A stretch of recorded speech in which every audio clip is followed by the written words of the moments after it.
So we are here in Hungary at the Hungaroring Grand Prix, one of the ancient cities in Europe. Now, the funny thing is this. A lot of teams brought upgrades, but most brought circuit-specific upgrades. Few performance upgrades, but the biggest upgrades came from Aston Martin. They've really, I think, redesigned the car. That's what I would say. Front wings, coke body, the floor, the rear, total rejig redesign. The suspension is looking weird and crazy. When they first came in Bahrain, beginning of the season, the car looked so different from every car on the track, and everybody was looking like, what is this? Hope this is not another killer. But unfortunately, it was the worst Mercedes killer back from 2022 to Aston Martin 2026. It's crazy. The car was just nowhere. Plagued with aerodynamics and engine, should I say, compatibility between the engine and the chassis of the car. The aerodynamics in between that was not working. The team had to look at everything and say, hey, this is not going to work. Overheating, drag, everything was wrong with the car. The car at the beginning of the season looked worse than an F4 car. They brought it to an F2 car for the opening of the season, but fortunately, it's an F2 car that cannot run races. We saw them giving up races, they lack pace, overeating, a lot of plague of issues on them. But unfortunately, they've brought their biggest upgrade of the season to reject the car. And for me, I think it's going to work because we saw them in the first practice. The first 30 minutes, they were on fire. Just 2-3 seconds behind the top teams. And that's looking like, cool. That's nice. Alonso looks ahead of the Cadillac in Perez. That's nice. But Stroll jigged this car and had a big one. Suspension broken at the rear and is out of the FP1 with a red flag. They had to take it off. So I think they are going to have a great Hungary race. They just need to be much more dynamic, McLaren brought their Macarena.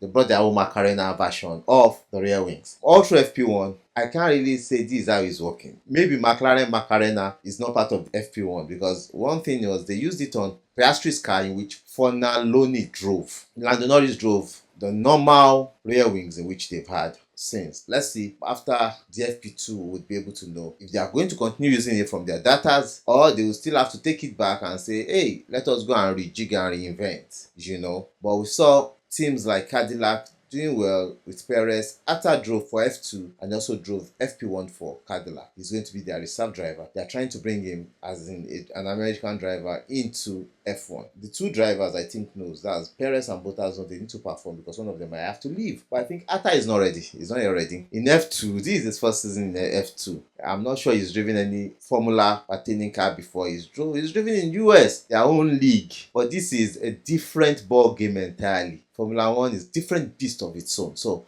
I think he's not yet ready. It will take him one more season in F2, juggling F1, F2 for him to be ready. And after the end of the season, they need to really put him into a lot of simulations for him to be in F1 car. Then next year, he does F2 again, juggling both. That's what I think. I think to take him time for him to be ready, he's not yet ready. For what I saw in F2 and what I saw today, he's not yet ready. And we saw that Williams are not really doing well. They're not doing well. Sainz might have waived the penalty probably, but it's going to be a very interesting one to see how Williams are going to come back or bounce back from the middle of season. The investment they are having will not help them to put so much in part production to improve the car. So they know they have issues. As to are having such issues, investment to bring upgrades, updates to make the car faster. So all those things are plaguing them that may slow them down and not really put them in a place in which they are so confident with the car they're driving. And I think they still have a lot of push, So that being said, about that, Ferrari, they are upgraded Macarena. Mercedes will come in FP2, McLaren and Red Bull, but FP1, Charles Leclerc look faster.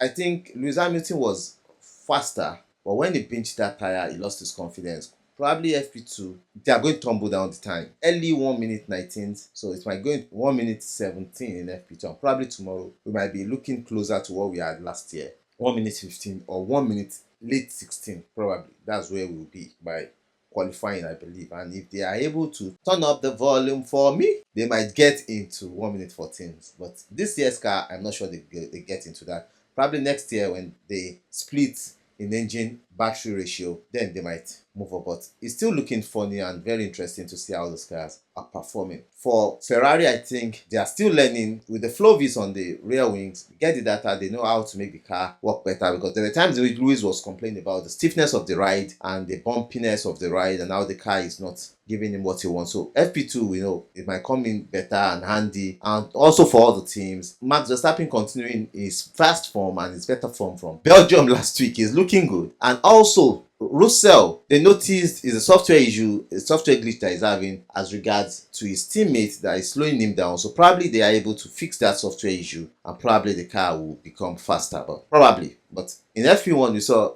it was still behind the Ferrari and the Red Bull, about 8, 9 tenths behind them, which is not showing any progress in the code of the car. So I think if Antonelli comes in, we see what probably really Mercedes can do, and that might even make the game stiffer. I think, but that's what's going to happen. But up until FP2, we'll see how the teams have evolved and what they are going to do tomorrow for the major qualifying. But up until then, catch you guys. So guys, the FP2. Now we can see the Ferrari really turning it up. I think the Ferrari have been able to harness a lot of power and value in aerodynamics for their car. This is what they are showing today. Though it's just FP2, they are going to FP3 and qualifying tomorrow. Things might change, but Ferrari has gone into the surface 1 minute 18s. Qualifying last year was 1 minute 15. Lewis Hamilton topped the FP2 today at 1 minute 18 seconds 7/10, which shows there's progress. We had 1 minute 19.5 earlier, 1 minute 18.7. Now tomorrow they turn it up again after data, after learning, and we'll see what they can do. But it's looking like it's getting more interesting. On the long runs, we had the McLaren and the Red Bull looking smart and fast on the long runs. But Ferrari are not so bad. Ferrari fans is a good one. For McLaren fans and Red Bull fans, they have the opportunity on long runs. The qualifying might not be their race, but the long runs will be certainly their race. They are going to shine from what we are seeing. But the qualifying and FP3 tomorrow should give us more insight on who will do better, who will do more, and who has the upper hand in all this. But looking at the Mercedes, especially Kimi Antonelli, looks nowhere to be found. He's still struggling with the car.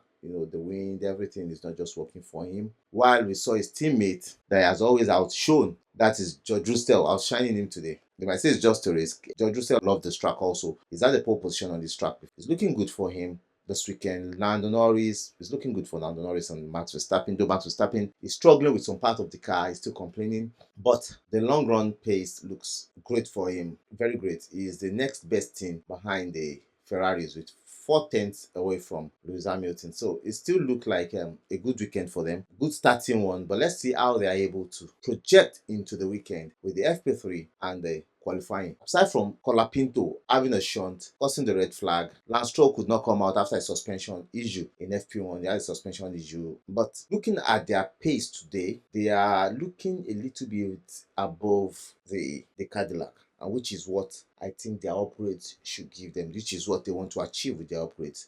They should come up a little bit above the Cadillac, because the Cadillac are like close to 2 seconds ahead of them. So if they are coming upward a little, which makes sense for them, I think their upgrade has brought them up a little. They need to bring more now. The more the learnings, the more they can come up. Not so bad for them. The Cadillac, not so bad for them also. They are doing a terrific job with their car. Also, the Audi is looking great. Especially Nico Hulkenberg is doing a great job. The Racing Bulls are looking tremendous. They are fast. The Audis are going to be in the league of the Racing Bulls, dragging it out this weekend. So it's going to be a very huge one for them, and they are going to see how they can maximize that performance they have. So performance, especially on a 2-stop race, will be a very interesting one in Hungaroring. So let's see what they're able to do. But FP3 tomorrow will be very interesting. We'll see what they really have in stock, and also the qualifying. We'll be able to know we will be on pole and how the race will pan out. But certainly the long run paces will improve tomorrow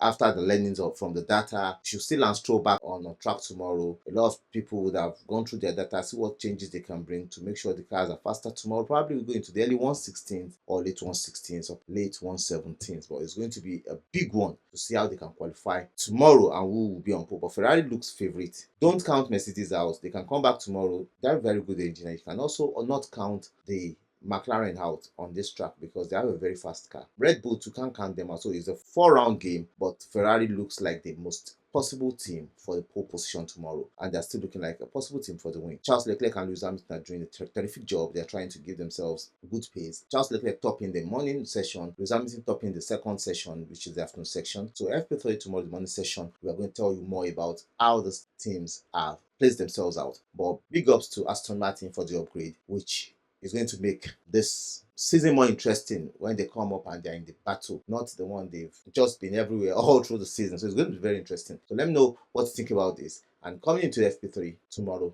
we give you more details. I love you guys. Bye. Cheers. Share.